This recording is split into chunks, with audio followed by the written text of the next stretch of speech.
Queridos, boa noite. Essa semana estou aqui para fazer o 26º programa desse trabalho iniciado ali em fins de janeiro desse ano e seguindo aquela regrinha que a gente tem utilizado já há algum tempo, eu vou iniciar dando um pitaco sobre o significado dos números envolvidos. O 26, então, é esse número muito redondinho que traz em si a mistura dos algarismos 2 e 6 e também a do número 8, que é a soma dos dois. Bom, o número 2 tem a ver com cooperação, parceria, diplomacia e muita disposição para o trabalho em equipe. O 6 fecha esse circuito, pois tem a ver com equilíbrio e harmonia. Um número com espírito conciliador e com estreitas ligações com as manifestações artísticas. E o 8, finalmente, a soma dos dois, representa então a vitória, a prosperidade e tem na sua estética a ver com o infinito, com o ilimitado, o fluxo sem início ou fim. E isso eu quero amarrar com a ideia de eterno retorno do Nietzsche e com um conceito que me parece cair super bem nesse contexto aqui, que é o conceito de serendipidade, ou a ideia de que coisas boas acontecem ao acaso. Serendipidade.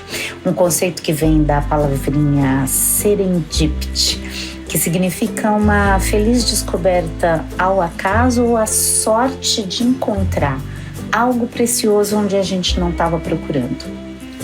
Coisa que, ao meu ver, acontece quando estamos distraídos, quase crianças. E é quando, de repente, quase sem querer, a gente então descobre algo que faz virar a chave, uma solução, uma resposta, né? É quase semelhante ao eureka.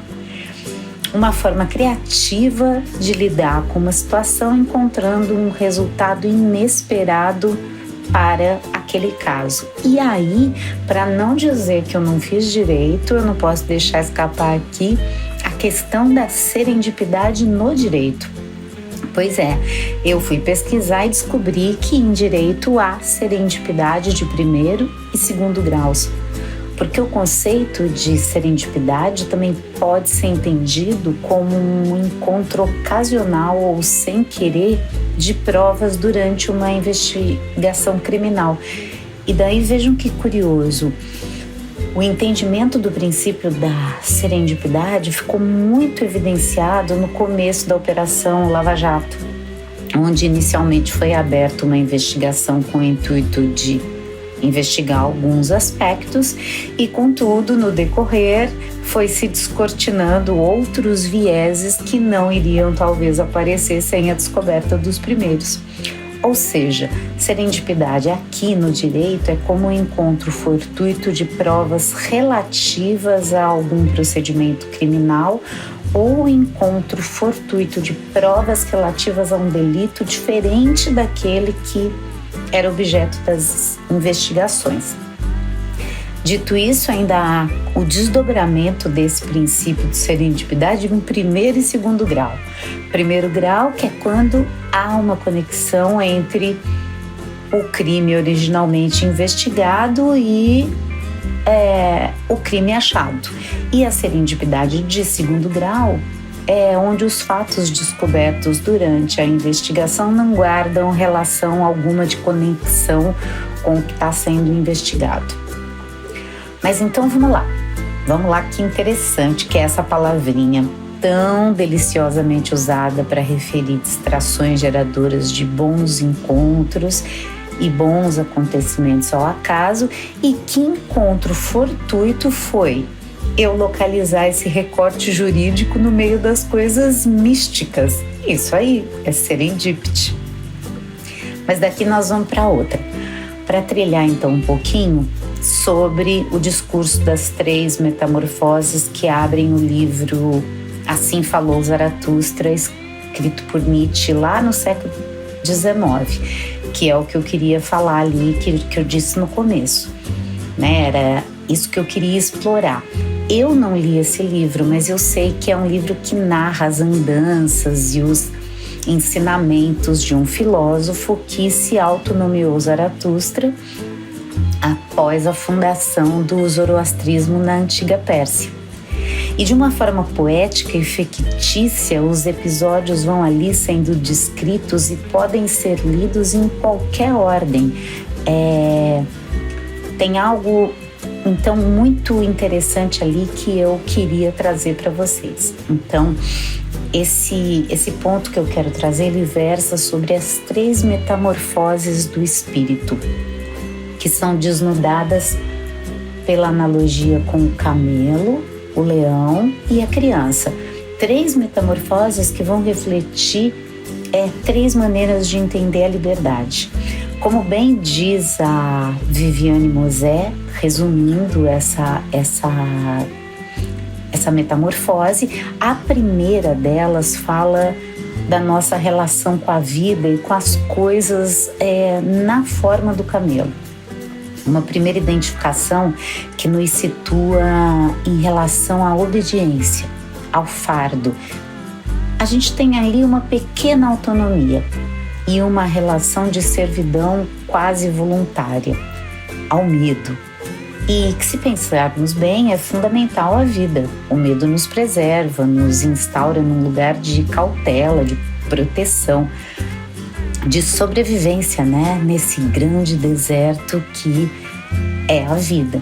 E na história, é bem lá no deserto que acontece a segunda metamorfose, quando, diante das agruras e da secura do deserto, o espírito do camelo se metamorfoseia em leão. E aí ele diz: eu quero.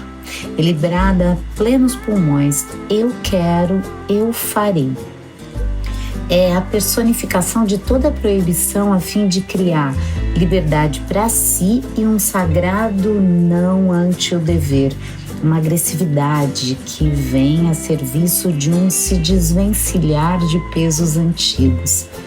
Então o leão nada mais é do que o camelo que toma conta de sua força.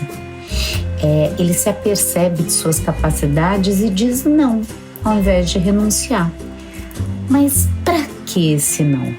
De que serve essa luta? Qual é o propósito dela, né? Criar novos valores? Não. Isso é que é interessante. Não, porque isso não está no poder do leão. O leão é apenas um combatente. Este ser leonino, ele só e diz não na medida em que está a serviço de um sim, de uma afirmação que está por vir. Então ele cria uma liberdade para uma nova criação que vai vir à frente. E é aí então que acontece a terceira e última metamorfose, que é a da criança, quer dizer, a da inocência, onde o esquecimento passa a ser um novo começo, um jogo, uma roda que vai girar por si mesma, um primeiro movimento dentro de um sagrado dizer sim. A criança aprende a ouvir seu corpo e colocar no mundo aquilo que possui de mais íntimo. A sua força não é de carregar valores. O seu valor vem de corpo e terra reunidos, razão e emoção. Tudo torna-se fluido na criança. Ela aprende a melhor liberdade possível, a capacidade de tornar-se aquilo que se é, como uma flor, como um gato. A criança tem vontade de verdade, mas não aquela vontade verticalizada que pretende preponderar sobre outras, não. E essa é a derradeira transformação. A criança pode o que nem o camelo e nem o leão puderam fazer. A criança pode criar, brincar, jogar, girar por si mesma, né? Ela toma o mais pesado dos fardos pela mais leve das plumas. Essa é a criança, uma roda que gira por si mesma, né? E isso tem tudo a ver com a ideia de Nietzsche do eterno retorno. e em todas as coisas como um fogo eterno que se consome e se recria, mas sempre aqui nesse mundo, né? Um ciclo que começa e termina, começa e termina. E a grande pergunta que ele se faz é a seguinte: você viveria a sua vida mais uma vez e outra e assim eternamente, num eterno recriar-se, né? E eu acho linda essa história, essa analogia com a metamorfose. E eu aqui, sem pretender nada, além de, feito criança, brincar de aproximar e conectar conceitos, eu gostaria então de, depois de contar isso aqui, conectar isso com a ideia de Sagatiba, que é uma palavra que vem da união do prefixo saga, que na cultura nórdica significa aventura, encargo heróico, lendário, com a palavra Tiba, da língua indígena tupi, e que significa infinito. Quer dizer, Sagatiba significa eterna busca, né? Uma música até do Seu Jorge, nós vamos tocar aqui, que tem esse nome, Eterna Busca. E que eu quero conectar aqui com essa proposição das metamorfoses de Zaratustra, ali na fase da criança, para brincar sério com a história, com a possibilidade de que nossa aventura possa ser que, soltos ao acaso, a gente saiba lidar com as coisas como a criança lidaria, e assim a gente poder lidar com as pequenas mortes que nos acontecem em vida, né? Até com a ideia do luto, de como ultrapassar, né, esses momentos que podem ser tão difíceis e tão extensos na nossa vida. E partir daí para uma ideia de esquecimento, como ali na metamorfose da criança, de esquecimento sem ressentimento, numa ideia de eterno retorno, num entender que a vida é feita de ciclos. E daí, agora, já está me vindo aqui a ideia do bumerangue, aquele aplicativo que pega uma série de fotos tiradas rapidamente e junta tudo como se fosse um vídeo. E da própria hélice, né, do brinquedo, que lançado de uma distância retorna ao seu ponto de lançamento. Quer mais serendipidade do que isso? Eu acho incrível tudo isso. Então, Sagatiba, meus queridos, esse foi o programa 26. A gente fica agora então com um pouquinho da música do Seu Jorge, Eterna Busca, e nos vemos na próxima semana. Vamos lá, Sagatiba.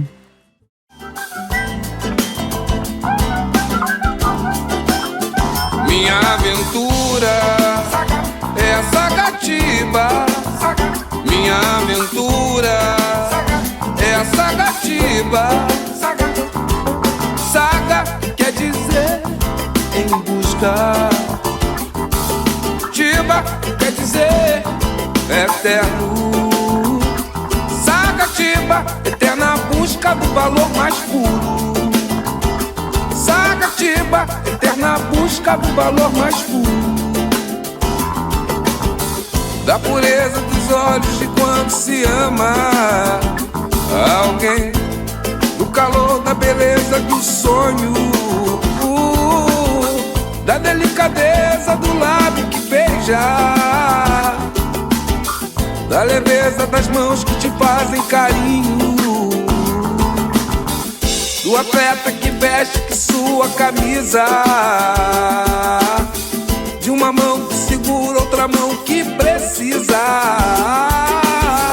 de uma vela que acende pra reza da noite, e de uma gentileza bonita que se faz aqui e ali, nessa vida pro bem, e nessa vida pro bem, e nessa vida pro bem. Então é isso, meus queridos, de uma mão que segura outra mão que precisa, de uma vela que acende para a reza da noite, de uma gentileza bonita que se faz aqui e ali, nessa vida pro bem.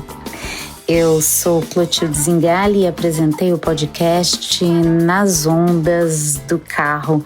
Um beijo para todos, nos vemos a semana que vem.